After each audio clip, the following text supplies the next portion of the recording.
बोलिए सद्गुरुदेव की जय। सर्वे भवन्तु सुखिनः, सर्वे सन्तु निर्मयाः, सर्वे भद्राणि पश्यन्तु मा कश्चित् दुःख भागवते।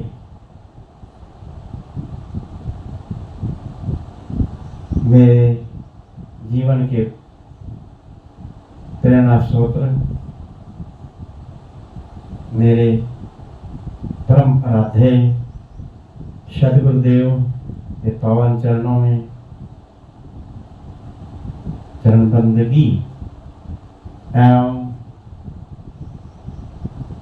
मुद मंगल में संत समाज, धर्म प्रेमी सज्जनों, माताओं बहनों एवं नन्हे मुन्ने प्यारे बच्चों,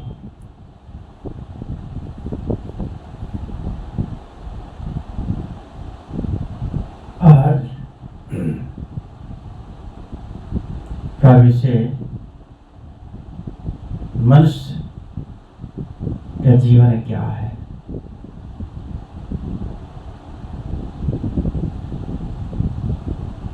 मनुष्य तेरा गुण बड़ा, मानुष तेरा गुण बड़ा, मास न आवे काम, हाड़ न होते आभरण, त्वचन बाजन बाज। सद्गुरु यहाँ कहते हैं मनुष्य तेरे शरीर की कोई भी चीज काम नहीं आती। क्या काम आता है? तेरी मनुष्यता, तेरा व्यवहार, तेरा गुण। यदि तेरे में ये गुण नहीं कुछ भी तो कहा है कि मानुष होई के ना मुआ, मुआ तो डांगर ढोर, एक जीव ठोर न लगा, हुआ तो हाथी खोर। तो मनुष्य जीवन पा करके मनुष्यता का जीवन पाया, मनुष्य जीवन न जिया, अपने जीवन का कल्याण का काम ना किया। हम कर क्या रहे हैं? किसी ने कहा एक व्यक्ति दिन में लालटेन लेकर के घूम रहा था। उससे किसी ने सवाल किया, भाई दिन में लालटेन क्यों जलाई है? क्योंकि मैं आदमी खोज रहा हूं। उसने कहा कि दुनिया सामने घूम रही है, तुम्हें आदमी नजर नहीं आ रहा? कि हाँ, मुझे आदमी नजर नहीं आ रहा। कहा कि आदमी के शहर में मैं ढूंढता हूं आदमी। आदमी तो देखने में है पर आदमियत नहीं है, इंसानियत नहीं है, मनुष्यता का व्यवहार नहीं है, आपस में भाईचारा नहीं है, प्रेम नहीं है, एक दूसरे से राग द्वेष करते हैं। तो मनुष्यता का जीवन कहाँ है? आदमी वाला जीवन हम कहाँ जी रहे हैं? भाई भाई में प्यार है, रामायण का पाठ रखते हैं, रामायण पढ़ते हैं, राम के आदर्शों पर नहीं चलते। राम ने एक मिनट भी नहीं लगाया, राज्य को त्याग दिया। और भरत ने भी राज्य को स्वीकार नहीं किया। दोनों भाइयों में निष्कामता। रामायण पढ़ने से उनके आचरणों को, गुणों को देखना चाहिए। हम लोग राम को मानते हैं पर राम के आचरणों को नहीं मानते। रामायण को मानते पर रामायण में जो लिखा है उसको नहीं मानते।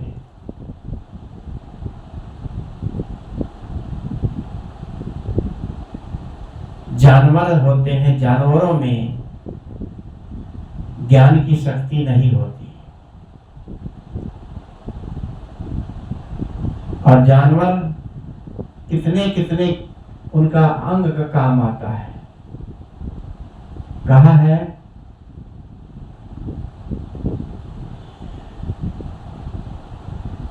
बाल काट कर तेरा रे बंदे गिरा नाली के दरमियान, बाल काट कर तेरा रे बंदे गिरा नाली के दरमियान, ओ भेड़े के बाल के बनते कंबल और बनियान, मनुष्य पशुओं से गिर जाते हैं, मनुष्य पशुओं से गिर जाते हैं, पढ़कर अकल ज्ञान तपसीस मनुष्य पशुओं से गिर जाते हैं। अरे थूक तलक तेरा रे बंदे होता बदबूदार, थूक तलक तेरा रे बंदे होता बदबूदार,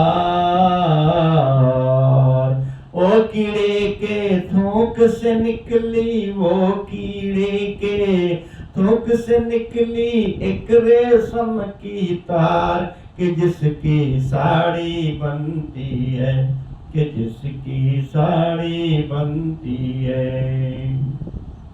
अरे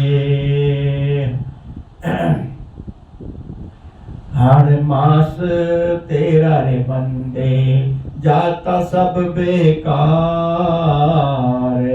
मास तलक तेरा रे बंदे जाता सब बेकार,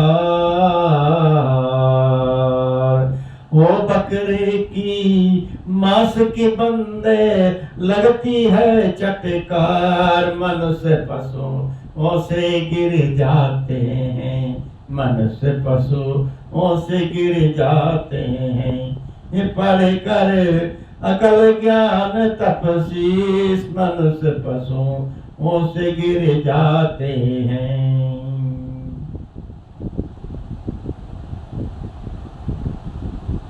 कि मनुष्य कितना पढ़ा लिखा हो जाए, BA MA पढ़ ले, पर उसको ये ज्ञान कॉलेजों में पुस्तकों में नहीं पढ़ाया जाता। जीवन का कल्याण का काम, अच्छे धर्म का काम, पुण्य का काम, दया का काम, ये बच्चों को कहाँ पढ़ाया जाता है। बच्चा पढ़ लिख लेता है और अफसर बन जाता है, IAS ऑफिसर बन जाता है, लेकिन एक अच्छा इंसान नहीं बनता। अच्छा इंसान बनने के लिए कौन से विद्यालय में जाना पड़ेगा?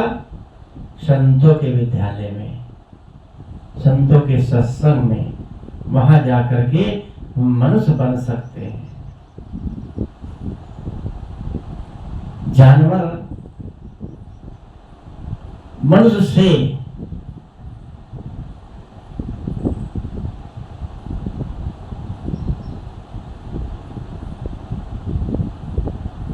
ज्ञान और उनकी सोच शक्ति नहीं है मनुष्य की जैसी, उसमें केवल चींपू ऐसा बस हल्का फुल्का थोड़ा ज्ञान रहता है, बस वो जिस खूंटे से खुल के जाता है उसी खूंटे पे आके खड़ा हो जाता है, ये मेरा मालिक है। बाकी उसको इतना ज्ञान नहीं होता कि मुझे घास खा रहा हूं उसको बचा के रख लूं, उसी पे टट्टी पेशाब कर देगा। और उस गाय का बछड़ा ही जब बड़ा होता है उस गाय के साथ भी उसको लगाते हैं तो नया दूध उससे होता है, तो उसको ज्ञान नहीं होता कि ये मेरी माँ है।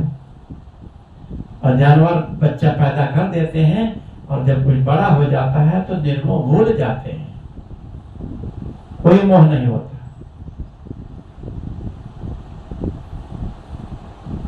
तो मनुष्य की योनि कैसी है, इसको सिर्फ केवल ज्ञान प्राप्त है, पर उस ज्ञान का गलत प्रयोग करता है। मनुष्य जो है मन प्रधान बताया गया है, मन। और जितने भी पशु प्राणी हैं सभी इंद्रिय प्रधान हैं, इनमें शक्ति तो ज्यादा है जैसे घोड़े में बहुत बड़ी ताकत होती है, चींटी में सूंघने की शक्ति बहुत होती है, और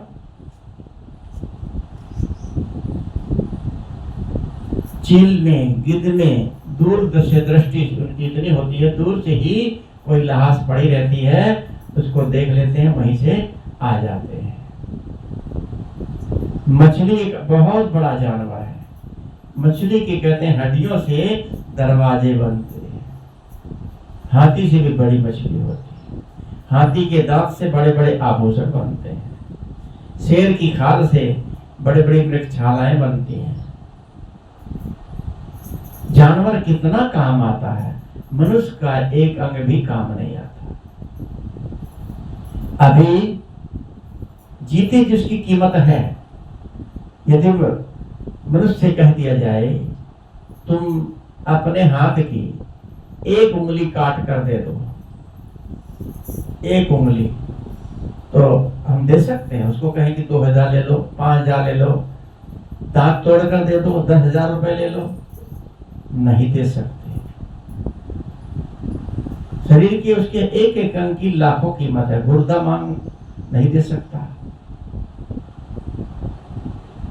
लेकिन यदि किसी अचानक किसी हथियार से उंगली कट जाती है, उसकी कोई कीमत लगा लो, उसको बेचो, नहीं बिकेगी, कोई एक पैसा भी कीमत नहीं। और दांत यदि गिरने से, टक्कर लगने से कहीं से दांत टूट के गिर जाता है तो उसकी कीमत है। जब तक वो शरीर में लगा है तब तक वो अनमोल है। हमारे शरीर का, हमारा जीवन भी अनमोल है। एक व्यक्ति घोड़ा बेचने आया और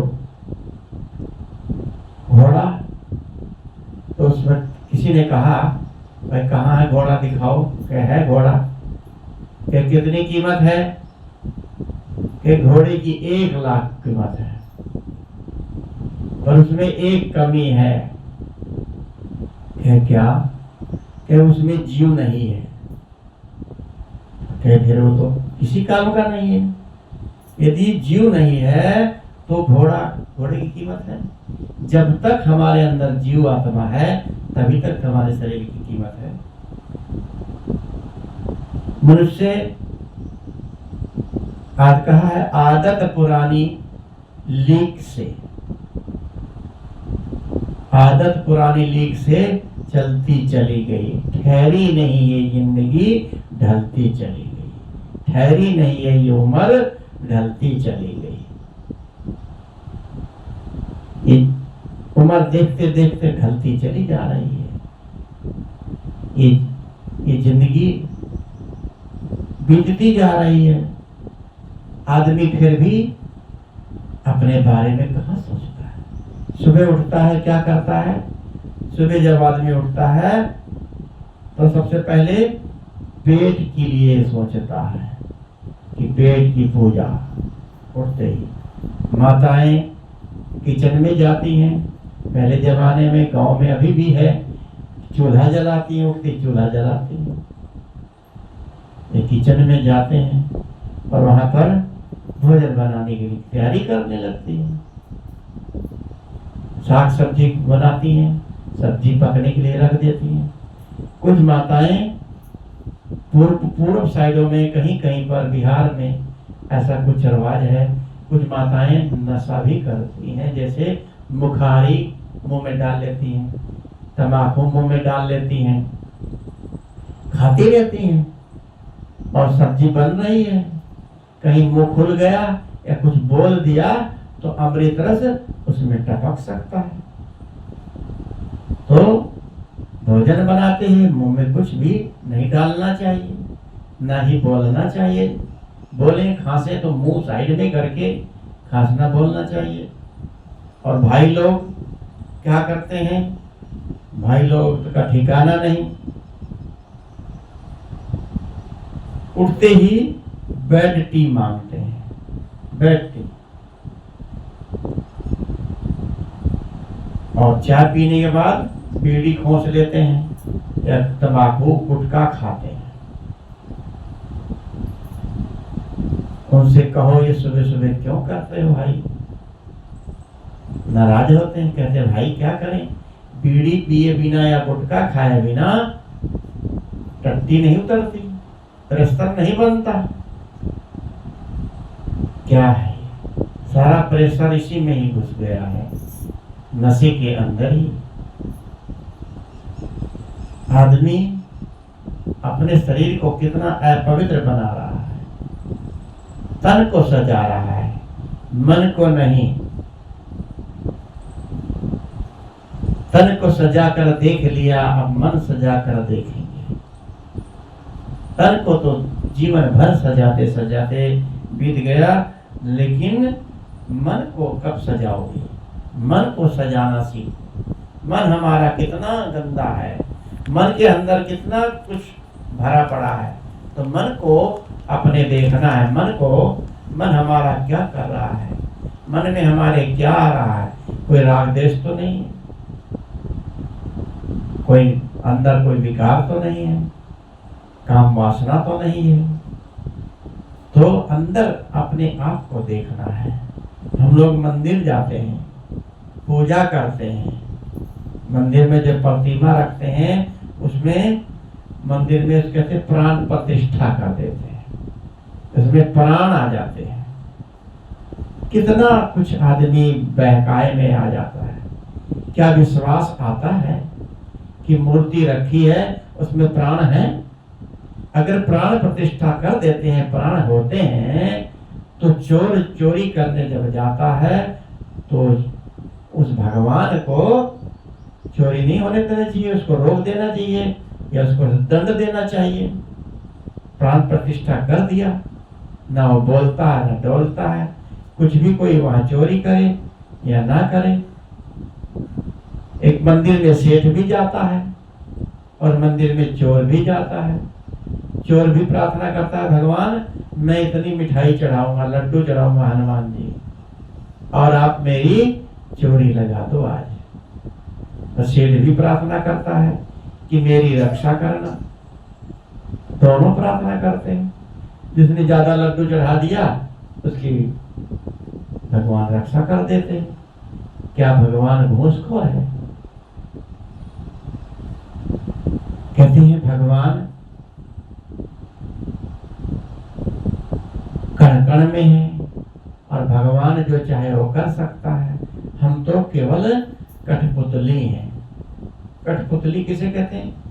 जैसे कि पहले तो बहुत ही दिखाते थे मेलों में, लकड़ी की दो गुड़ियाएं होती हैं, आपस में लड़ती रहती हैं। बारीक सी तार से अंदर बैठा जो है कि व्यक्ति उसको खींचता रहता, आपस में इधर उधर उसमें लड़ती रहती हैं।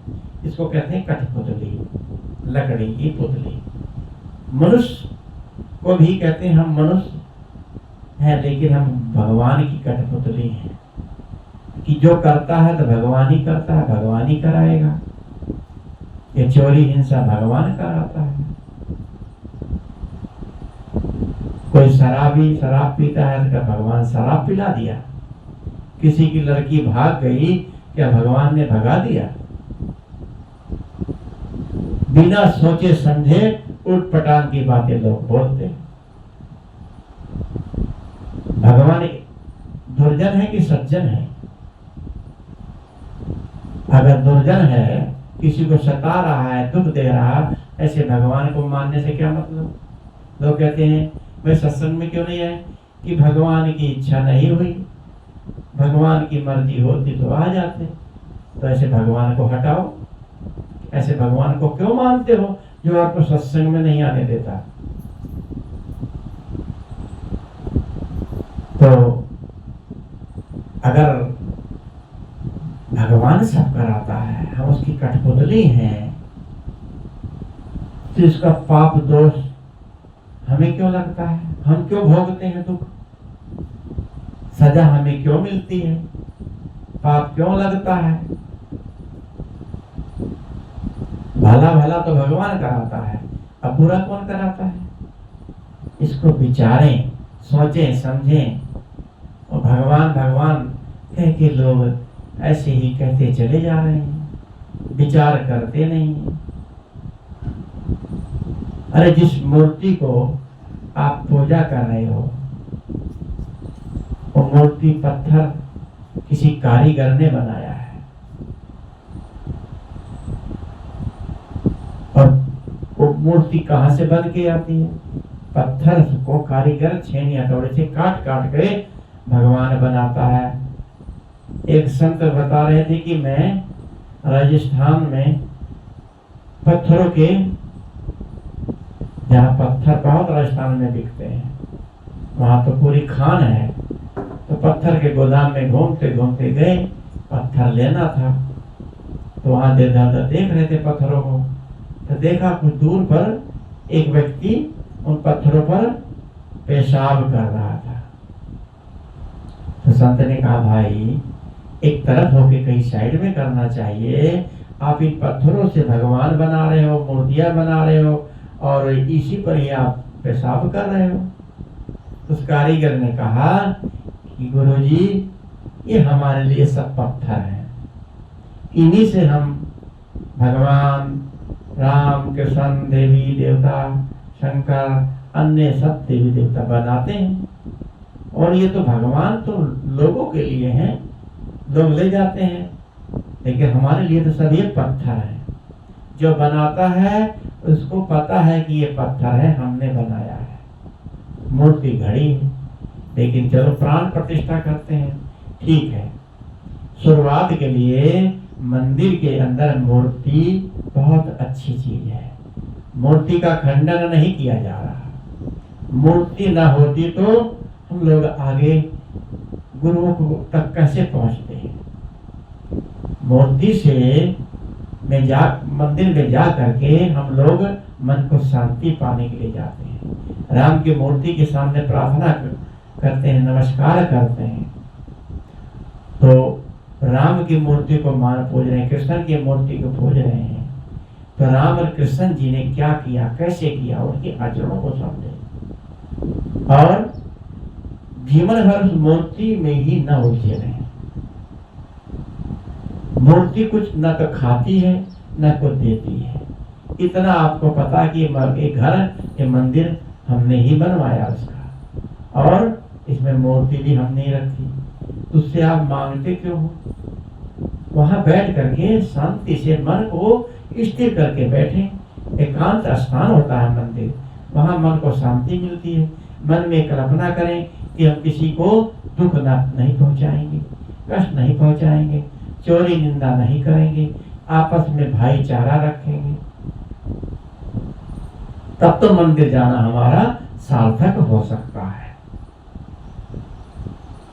लेकिन शुरुआत में जैसे बच्चे को कैसे कबूतर ऐसे आम पढ़ाया जाता है, तो बच्चा उसको पढ़ता है, खिलौना है कैसे खरगोश है, उसको पढ़ करके अगर खिलौना न छपा हो, बच्चे को पढ़ने में रुचि नहीं होगी। देखता है पैसे बंदर है, री से ऋषि है, पैसे पतंग है? ये सब चीजें देख देख के बच्चे के खुशी होती है और उसकी रुचि होती है। लेकिन क्या बच्चा जीवन भर कक्षा 1 में रहेगा? आगे फिर बढ़ जाएगा, फिर उसको असली आम, असली कबूतर, असली खरगोश, असली बंदर सब पता लग जाता है, फिर वो उसको नहीं पढ़ता, फिर अगली क्लासों में चला जाता है। ऐसे ही आध्यात्मिक जीवन की पढ़ाई शुरुआत में हमें सिखाया जाता है, मंदिर जाओ, जल चढ़ाओ, घंटा बजाओ, ठीक है, लेकिन जीवन भर हम यही काम करते रहें, आगे बढ़े ना, इससे मुक्ति कल्याण मंदिर जाने से कभी मुक्ति नहीं होगी, इनकी पूजा करने से कभी मुक्ति नहीं होगी। मुक्ति होगी अपने आचरणों को अच्छा रखने से। जैसे उन मूर्तियों के से हम प्रेरणा लें, जैसे उन्होंने किया है उसी अनुसार हमें भी अपने को बनाना है। आप राम जैसा बेटा चाहते हैं तो आप दशरथ जैसा बनो। तो माँ बाप शराबी कबाबी हैं, तो बच्चे को हम क्या सीख देते हैं? उनको सीख कुछ उल्टा बोल रहा, सीधा बोल रहा, कैसे बोल रहा। खुद ही माँ बाप उल्टा सीधा बोलते हैं, बात बात में घर में साला ससुरा कहते हैं, गाली देते हैं। तो ये क्या बच्चों को सीख दे रहे हैं? बच्चे के सामने बोलते हैं। एक बाप था, उसका फोन आया और 2-3 बार फोन आ गया, तो उसको चिढ़ हो गई, फोन को उठा के रख दिया। साले का बार बार फोन आ रहा है। बच्चा सुन रहा था, छोटा सा था। फिर आ गया फोन, वो बच्चे ने फोन उठा के कहा, पापा पापा देखो फिर साले का फोन आया है। बच्चे को के सामने हमने साला कहा तो बच्चे ने सोचा साला कोई व्यक्ति होगा। ऐसा बच्चों को हम लोग सिखाते हैं। यहाँ तक कि कोई वस्तु नहीं मिलती, साला जूता नहीं मिल रहा, यानी मिर्ची तेज नहीं है, कड़वी नहीं है, ऐसे हम लोग शब्दों का प्रयोग करते हैं। तो मंदिर मस्जिद जाने से क्या मतलब हुआ? जब अपने आचरणों को ठीक नहीं रख सकते, अपने मन को ठीक नहीं रख सकते, अपनी वाणी संयम नहीं रख सकते, तो मंदिर पूजा पाठ सत्संग करने से क्या लाभ? ये सदगुरु कबीर साहब ने कहा, पत्थर पूजे हरि मिले, मैं पूजो पहाड़, इससे 80 चक्की भरी पीस खाए संसार। अगर पत्थरों को पूजने से भगवान मिल जाए तो मैं पहाड़ को पूज लेता हूँ। उन्होंने कहा, भाई जिसका तुम दिन रात पीसा खा रहे हो, उसी की धूप बत्ती कर लो, उसी की पूजा कर लो जो तुम्हें आटा पीस के दे रही है। ऐसे पत्थर को पूजने से क्या मतलब, जो कुछ भी नहीं दे रही आपको।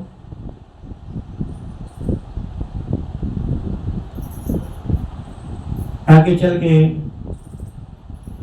गोस्वामी जी ने कहा है अपने मानस में, भगवान को बहुत बड़ा उन्होंने कहा, परम पिता परमात्मा यही है, जो कुछ करते हैं राम ही करते हैं। तो वे कहते हैं सभे नचावत राम गोसाई, कि सबको राम गोसाई नचा रहे हैं। नचाता कौन है? हम खुद नाचते हैं। अपने मन को हम ठीक नहीं रखते, मन के कहने में चलते हैं, तो हम गलत काम करते हैं, गलत विचार मन में आता है। तो सबको कौन नचा रहा? हम खुद अपने मन को नचा रहे हैं। इसलिए हमें अपने मन को साधना चाहिए। मन ही अगर ठीक है तो समझो सब ठीक है। कहा है, एक साधे सब साधिया, सब साधे एक जाय, जैसे सींचे मोर को फूले फले अघाय। तो हमें साधना क्या है? अपने मन को साधना है। जब मन को साध लिया तो समझ लो सब कुछ सध जाएगा। अगर मन हमारा गंदा है, मन ठीक नहीं है, तो समझ लो सब कुछ गड़बड़ है। आगे चल के गोस्वामी जी ने मानस में बहुत अच्छा से कहा है कि राम अपने भाई से कहते हैं, कोई नहीं सुख दुख का दाता, निष्कृत भोग सुन भ्राता। यहाँ पर गोस्वामी जी कहते हैं कि कोई भी, राम लक्ष्मण जी से कहते हैं कि कोई भी भैया कोई सुख दुख का दाता नहीं है, कोई भगवान हमें सुख न दुख देगा। अब यहाँ कहाँ गया भगवान? कहाँ गए? वाल्मीकि रामायण में, पूरी वाल्मीकि रामायण उठा के देख लीजिए, कहीं भी सदगुरु बिलास साहब जी कहा करते थे, हमने तो पढ़ा देखा नहीं था ना, तो सदगुरु बिलास साहब जी कहते थे कि पूरी वाल्मीकि रामायण में कहीं भी राम को भगवान नहीं कहा गया, एक शब्द भी कहीं भगवान नहीं है। वत्स कहा है। भारद्वाज जी के आश्रम में राम जब गए, वन में घूमते घूमते उनको बैठाया, बोले वत्स, बस बोले, और राम ने उनको भगवान कहा। भगवान कोई बड़ी चीज नहीं है, भगवान तो एक शब्द है। भगवान महान को कहते हैं। आगे उन्होंने महान का काम किया, उनके साथ भगवान शब्द जोड़ दिया, कोई गुनाह नहीं। लेकिन अगर इनसे ही इनको परम पिता परमात्मा माने तो भगवान राम तो खुद कह रहे हैं कोई नहीं सुख दुख का दाता, कोई न हमारे सुख का दाता नहीं है न दुख का दाता है, अपने कर्मों से सब कुछ मिलता है। आगे गोस्वामी जी भी कहते हैं गो गोचर जहलो मन जाई, सो सब माया जानो भाई। जहां पर तुम्हारा दृष्टि जाए, जो देखोगे सुनोगे सब ये माया है।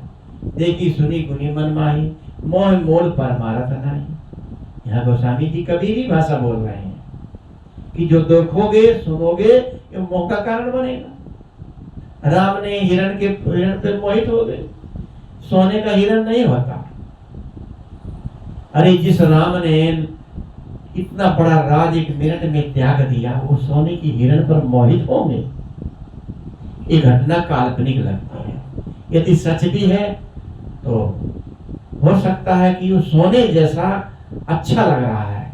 अच्छे को सो जैसे भाई, अरे भाई तुम तो बहुत सोने जैसे लग रहे हो, बहुत सुंदर लग रहे हो, तुम्हारी इज्जत तो सोने जैसी है, सोने जैसा जीवन है। ऐसा एक उदाहरण दे देते हैं। ऐसे कवि ने कल्पना करके, यार वैसे भी सोने कीमती किसी चीज को बताना हो, उसको किसी चीज की का उदाहरण दे देते हैं। तो वो अच्छा लगा हिरण सीता को, तो राम जी ने कहा ठीक है मैं इसको शिकार करके लाता हूँ। हिरण को मारा। राम भी शिकार करते थे, हिरणों को मारते थे। किसने मारते थे? हिरण को मारना, एक हिरण को मारा मृगशाला बना ले, लेकिन कई हिरणों को मारो। पूरी रामायण के अंदर कहीं भी ऐसा कोई नहीं है कि जहां कि ऐसा लिखा है वाल्मीकि रामायण में, वहां पर तो बहुत कुछ लिखा है। अब यहाँ ज्यादा खुलासा करके कहने से लोगों के मन का भाव बदल जाता है, लेकिन वाल्मीकि रामायण में प्रत्यक्ष लिखा है। जब सरजू नदी वनवास को जाते, सरजू नदी जब पार कर लेते हैं नदी तो नाव से, तो उसी नदी में ही सीता माँ कहती है, हे सरजू मैया, हम लोग सुखी से अच्छे से वापस आ जाएं, तुम्हारे को कई घड़े मदिरा के इतने कुछ सब हम तुम्हें चढ़ाएंगे। और भी बहुत कुछ लिखा है वाल्मीकि रामायण में कि राम हिरण, काले हिरण का और भी कई जानवरों का शिकार करते थे, खाते थे। जब किसी चीज का शिकार किया जाता है वैसे नहीं किया जाता, खाना खाते थे। खाना यहाँ एक लाक्षणिक है, लेकिन कुल मिला के उन अपने में वो महान थे।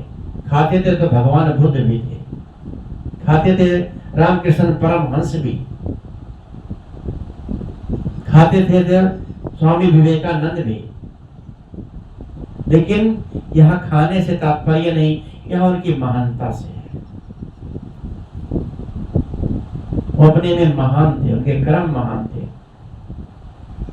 यहाँ किसी के खाने पीने से उनकी मर्यादा, उनका ज्ञान खत्म नहीं हो जाता,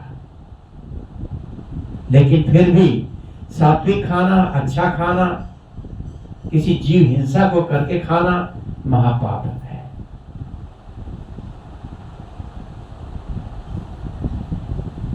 आगे गोस्वामी जी ने कहा कि ईश्वर अंश जीव अविनाशी, चेतन अमल सहस्रासी, कि जीव को भगवान का अंश बता रहे हैं। अंश किसे कहते हैं? अंश कहते हैं किसी का टुकड़ा। जैसे 5 मीटर कपड़ा हो, उसको आधा काट दो, उस कपड़े का 5 मीटर कपड़े का अंश हो गया। फिर उसको और काट दो, फिर उसका अंश हो गया, और काटो उसका अंश। काटते जाओ, काटते काटते उसके टुकड़े टुकड़े होते होते खत्म हो जाएगा उसका पीस। अगर अंश है तो एक न एक दिन भगवान भी खत्म हो जाएगा, उसका अंश है तो। अंश नहीं कहना चाहिए, अंश नहीं, हम सब अपने अपने अंशी हैं।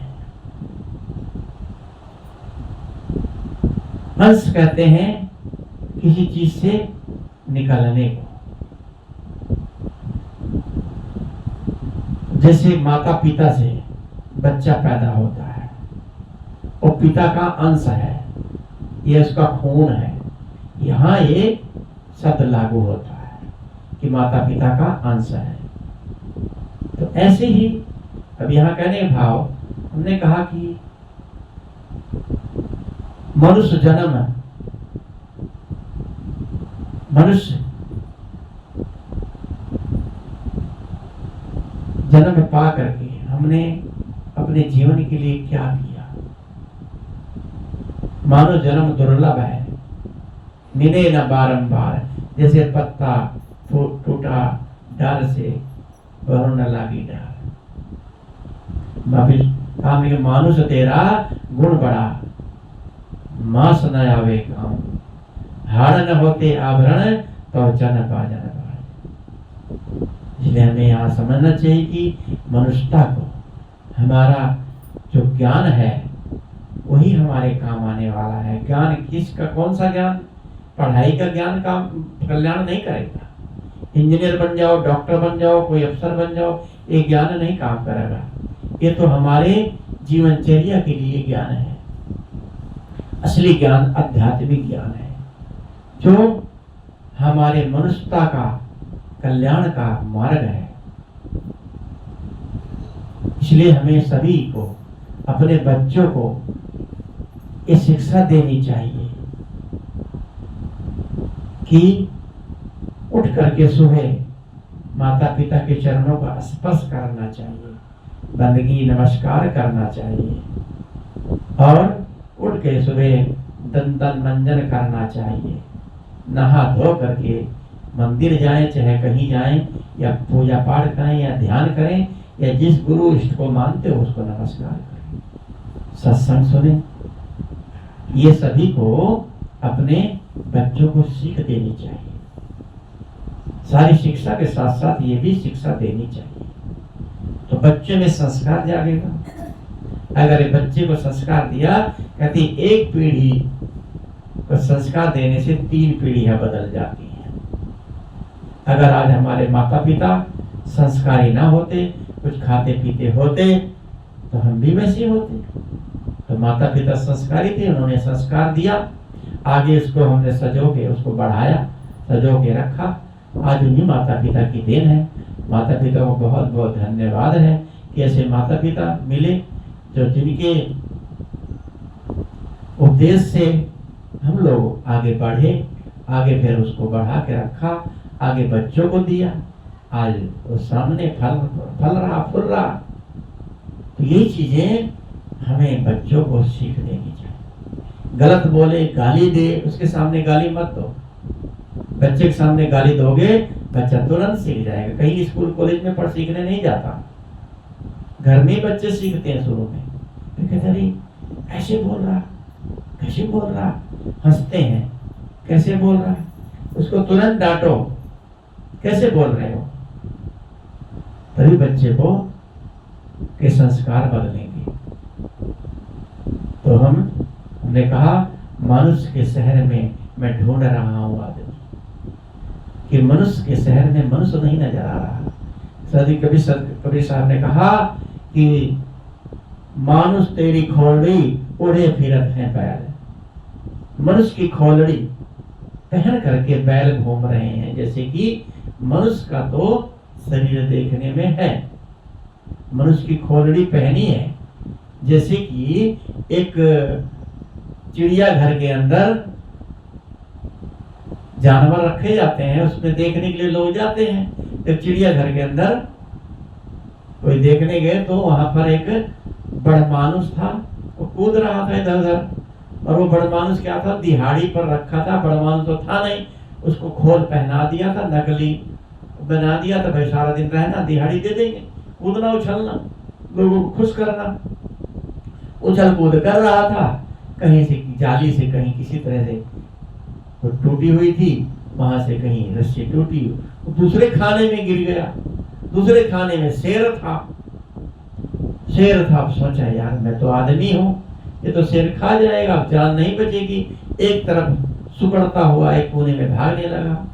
तो शेर ने कहा, अरे डर मत यार, खैनी खुनी हो, गुटका फुटका निकाल, खाते हैं, मैं भी शेर की खाल में हूं, मैं भी इंसान हूं, शेर की खाल पहन रखी है। तो ऐसा है, इंसान खाल तो मनुष्य की पहनी हुई है, लेकिन व्यवहार कैसे कर रहे हैं, जानवरों का, राक्षसों का। रावण तो ब्राह्मण था, पंडित था, चारों वेदों का ज्ञाता था, पर उसको राक्षस क्यों कहा गया, उसने काम ऐसे किए। विभीषण को राक्षस नहीं कहा गया, उसने नेक काम किए। तो अपने कर्मों को हमें सुधारना है, खुद को सुधारो, दूसरों को भी सुधारो, बच्चों को संस्कार दो। पहले तो हम अपने बोल भाषा सभ्यता सीखें और वही बच्चों को सिखाएं, तभी हम अपने जीवन को आगे बढ़ा सकते हैं।